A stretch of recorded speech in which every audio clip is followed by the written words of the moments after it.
Question, how would you improve the sculpt without references?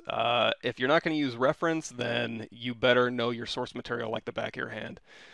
And I usually don't. So even stuff I've studied for a long time, I would still want reference up just to keep me honest. I don't have to sit there and stare at it and copy the reference, but it's nice to be able to go, I'm working. Let me double check. Let me double check my work. Let me make sure I'm not forgetting anything, or if something's reading possibly weird, I can go and see why.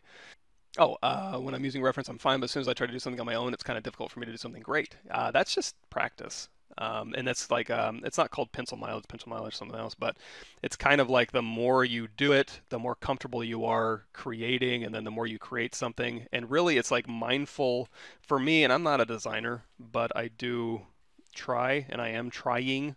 So, for example, when I'm learning and stuff, I've got this one is a good book, Robot. Oh, I have it flipped.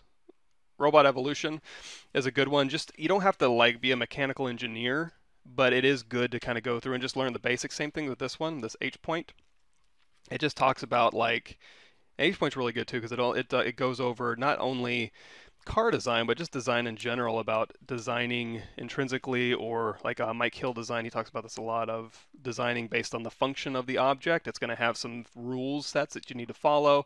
And then if you build on top of those rule sets, it'll automatically make your design more feasible. And you can start halfway up the gradient instead of doing blue sky development. You can kind of build on something that has to work for either gameplay implications or just physical implications of the player or just the human that you're designing around.